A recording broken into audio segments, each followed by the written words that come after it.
বাজে আর আমার ঘুম আসছিল না। মনে হচ্ছিল যেন কিছু একটা ঘটতে চলেছে। অস্বস্তি নিয়ে আমি শেষ পর্যন্ত আমার বড় বোনের রুমে গেলাম। ভাবলাম ওর সাথে একটু কথা বলি, মন হালকা হবে।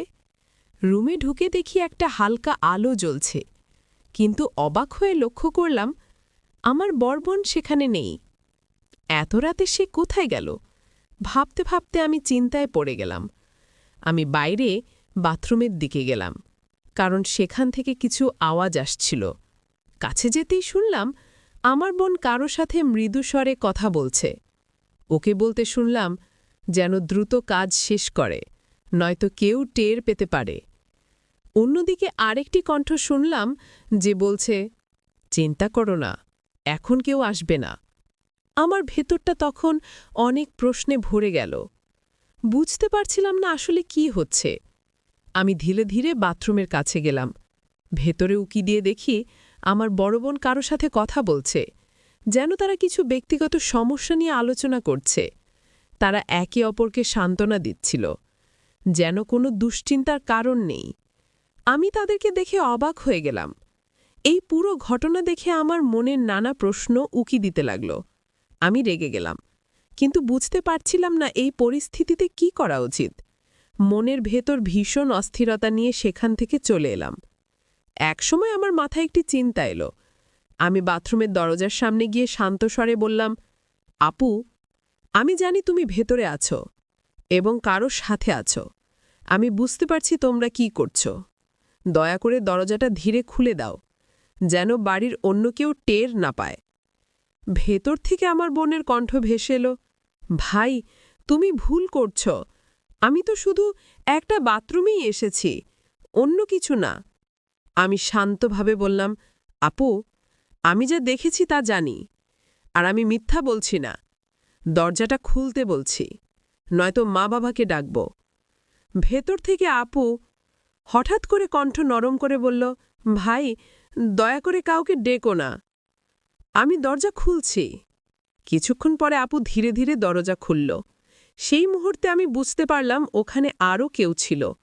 এলাকার একটি ছেলে তার সাথে ছিল। আমি কড়াস্বরে বললাম, তুমি চলে যাও আর ফিরে এসো না। ওই ছেলেটি তখন চলে গেল, কিন্তু আমার বোন সেখানে থেকে গেল। রাগে আমার মনে অস্থিরতা কাজ করছিল, যেন এই ঘটনা বহুদিন ধরে ঘটছে। আমি বোনকে জিজ্ঞেস করলাম, এমনটা কতদিন ধরে চলছে? বোন তখন ভীষণ বিব্রত ছিল এবং বলল, ভাই, আমি জানি এটা ভুল হয়েছে। আমি আর কখনোই এমন কিছু করব না। আমাকে ক্ষমা করে দাও। আমি কিছুক্ষণ চুপ থেকে বললাম, তুমি বড় ভুল করেছ, কিন্তু এই ভুলের পুনরাবৃত্তি হতে দেওয়া যাবে না। আমি থাকতে কেন তুমি অন্যের সাথে এমন করছ? তোমাকে তো আমি আগেই জানিয়েছিলাম, তখন তো পাত্তা দাওনি। বোন বলল, তুমি আমার ভাই এসব বলছো কেন? এবার চলে যাও এবং তোমার জীবন ঠিক পথে নিয়ে আসার চেষ্টা করো। একটি মুহূর্তে আমার মনে হলো পরিস্থিতি অনেক জটিল হয়ে গেছে। আমি বললাম, দয়া করে এই অবস্থা থেকে বেরিয়ে আসো। আমাকে এমন কঠিন পরিস্থিতিতে ফেলো না। আমি বুঝতে পারছিলাম আমার কথায় কিছুটা প্রভাব পড়েছে। তারপর আমি বললাম, তোমাকে তার সঙ্গে কথা বলা বন্ধ করতে হবে। আমি শুধু একা তোমার সঙ্গে কথা বলতে চাই। আপু, তোমার জন্য আমি সব করতে রাজি আছি। এরপর আমি বললাম, তুমি যা ইচ্ছে তা করো, কিন্তু সঠিক সিদ্ধান্ত নাও, না হলে আমি মা বাবাকে সবকিছু জানাবো। আমার বড় বোন তখন শান্তভাবে বলল, নাহিদ, তুমি আমার বড় বোন ভুল বুঝছ। আমি বললাম, তুমি তুমি আমাকে ছোট মনে করতে পারো, কিন্তু আমি সব বুঝি। আমাকে নিয়ে ভুল সিদ্ধান্ত নিও না। এই মুহূর্তে আমি খুব বিরক্ত, তবু আমি এখানে তোমার সাহায্যের জন্য এসেছি। আমি ওর হাত ধরে বললাম, তোমার পরিস্থিতি খুবই কঠিন, কিন্তু আমি তোমার পাশে আছি। তুমি শুধু আমাকে আমাকে সময় দাও। আমার কথায় রাজি থাকলে আমাকে এখনই জানাও। আমার বড় বোন কিছুক্ষণ চুপ থাকল, তারপর বলল, এখন বলবো না, কাল বলবো। আমি জোর দিলাম, না, এখনই আমাকে বলো, কাল হতে অনেক দেরি হয়ে যাবে। সে বলল, দয়া করে আমাকে একটু সময় দাও, আমি সবকিছু ঠিকঠাক করব। এই কথাগুলো শুনে আমি চিন্তিত হয়ে বিছানায় ফিরে গেলাম। সারা রাত ঘুমাতে পারলাম না। আমার বোনের কথাগুলো বারবার মনে হচ্ছিল। সে কিভাবে এমন কাজ করতে পারে? এতদিন আমি শুধু সন্দেহে করছিলাম, আজ তা সত্য হল। সকালে যখন ঘুম ভাঙল, দেখি আম্মা নাস্তা তৈরি করে রেখেছেন। আমার কাছে নাস্তা করতে বসে ভাবতে লাগলাম কিভাবে এই পরিস্থিতির সমাধান করা যায়। নাস্তার পর বরবোনের রুমে গিয়ে দেখি ও তার ছোট ছেলেকে নাস্তা দিচ্ছে। আমাকে দেখে আপু একটি হাসি দিল। মনে হলো সে আমার কথায় রাজি ছিল। এটা দেখে মনে হলো জীবনের কিছু ব্যাপার সব সময় জটিল থাকে, কিন্তু আমরা একে অপরকে সাহায্য করে তা কাটিয়ে উঠতে পারি। একদিন দোকানে বসে কাজ করছিলাম। আমার ছোট ভাই দোকান খুলে বসেছিল। হঠাৎ তাকে বললাম, তুমি জানো, আমাদের গ্রামে একটা মেয়ে আছে, তার নাম প্রিয়া। সে খুব সুন্দর। মাঝে মাঝে আমার দোকানে আসে কিছু জিনিস কেনার অজুহাতে। আমার কথা শুনে ছোট ভাই হেসে বলল, তোমার প্রিয়ার সাথে একটু কথা বলার প্রয়োজন আছে নাকি? আমি হেসে বললাম, আজ বাসায় ফিরে একটু ভাবতে হবে। বাড়িতে পৌঁছে দেখি ফোনে মেসেজ এসেছে প্রিয়ার থেকে। সে বলল, নাহিদ, তোমাকে অনেক মিস করছি। আমার সাথে দেখা করার চেষ্টা করো। সারাদিন তোমার কথা ভেবেছি। আমি উত্তর দিলাম, আমিও তোমাকে মিস করছি, কিন্তু এখানে গ্রামের পরিবেশ, সহজে দেখা করা যায় না। প্রিয়া তখন বলল, আমার কাছে একটা ভালো আইডিয়া আছে। আমি আগ্রহ নিয়ে জিজ্ঞেস করলাম, কী ধরনের আইডিয়া? সে বলল, তোমার বাড়ির পেছনের আখের জমি রয়েছে, সেখানে দেখা করতে পারো। আমরা সেখানে শান্তিতে কথা বলতে পারব। সেখানে শুধু তুমি আর আমি থাকব, কেউ আমাদের বিরক্ত করবে না। এই প্রস্তাবে আমি একটু বিব্রত ছিলাম, কারণ গ্রাম ছোট, সবে সবকিছু দেখে ফেলে। কিন্তু প্রিয়ার সাথে দেখা করার সুযোগটা মিস করতে চাইনি। প্রিয়া খুব সুন্দরী ছিল, এতটাই যে গ্রামের অন্য ছেলেরা সব সময় ওর আশেপাশে ঘুরঘুর করত। আমি ভেবেছিলাম যদি কিছু বুঝতে পারে তবে লোকেরা অনেক কথা বলবে। তবে আমি প্রিয়াকে বললাম, আমাদের খুব সাবধানে চলতে হবে। আমি চাই না আমাদের সম্পর্ক নিয়ে এখনই কেউ সন্দেহ করুক। প্রিয়া বলল, নাহিদ, আমরা কি অন্য কোনো নিরাপদ জায়গায় দেখা করতে পারি? তোমাকে আমি খুব মিস করছি। তোমার কাছে যেতে চাই।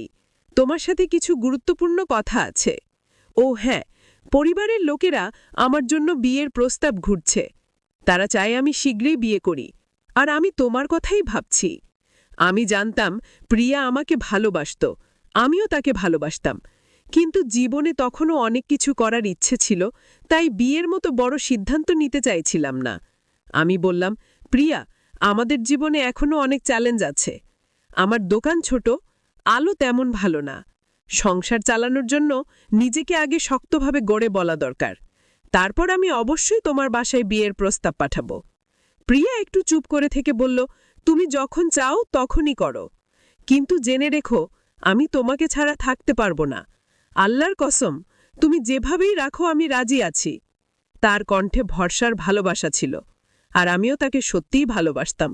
কিন্তু ভেতরে ভেতরে ভাবছিলাম, জীবনে কতজনই তো বিয়ে করে, তারপর দূরে কোথাও কাজ করতে চলে যায়, আর তাদের স্ত্রীগুলো একা থেকে যায়, অন্য কারো সাথে গোপনে সম্পর্কে লিপ্ত হয়। তাই আমি প্রিয়াকে বুঝিয়ে বললাম, এখনই তাড়াহুড়ো করো না। আমি চাই আমাদের ভবিষ্যৎটা ভালো হোক। একটু সময় দাও। আমি যখন নিজের পায়ে দাঁড়াবো তখন তোমাকে বিয়ে করব, ইনশাল্লাহ। আর তোমাকে আমি আমার সাথে রাখব সবসময়। প্রিয়া আমার দিকে তাকিয়ে বলল, ঠিক আছে নাহিদ, আমি অপেক্ষা করব। তুমি রাতের বেলা আসবে, আমি তোমার অপেক্ষায় থাকব। আর একটা কথা, তোমার ছোট কোনো ছবি থাকলে দিও, আমি তা বুকের কাছে রাখব, যেন তোমার কথা মনে হয় সব সময়। আমি ভাবতে শুরু করলাম, গ্রামের জীবন ও সম্পর্কগুলো যেন এক অন্যরকম বাস্তবতা। প্রিয়া বলেছিল, নাহিদ, আমি তোমার সাথে দেখা করতে চাই। তুমি আমার জন্য একটা ছোট ছবি নিয়ে এসো, যেন সবসময় তোমার কথা মনে হয়। আমি বললাম, ঠিক আছে, এবং ওর জন্য ছোট্ট একটা পাসপোর্ট সাইজ ছবি নিয়ে দোকানে ফিরলাম। প্রিয়া তখন বলল, এই ছোট ছেলেটিকে মোবাইলে নিতে পাঠাও। আমি বললাম, ঠিক আছে, এবং ছোটকে দোকানে পাঠালাম। আমার মনে একটা প্রশ্ন ঘুরপাক খাচ্ছিল, কেন যেন আমার আশেপাশে থাকা মানুষগুলোকে এত আকর্ষণীয় মনে হয়, বিশেষ করে যারা আমার দোকানে আসে। গ্রামের সবাই আমার এই রুচি সম্পর্কে জানত, এবং এটা নিয়ে অনেকেই মজা করত। দুপুরের খাবারের জন্য আমি বাড়িতে এলাম, কিন্তু মা তখনও রান্না শেষ করেননি। মা আমাকে বলল, ছোটকে কেন পাঠাসনি? আমি বললাম, মা, ছোটটা কাজে ব্যস্ত ছিল, তাই নিজেই আসলাম। এরপর আমি আমার 2 বোনের ঘরে গেলাম। ছোট বোন সেখানে ছিল, কিন্তু বড় বোন ছিল না। আপু হঠাৎ আমাকে বলল, ভাই, আমি একজনকে পছন্দ করি। আমি বললাম, হ্যাঁ, আমি জানি, সেই ছেলেটা তো। কিন্তু সে বলল, না, সে নয়, সে অন্য কেউ, আমাদের সম্প্রদায়ের না। আমি বেশ অবাক হলাম। তাহলে তুমি তার সাথে কেন দেখা করো?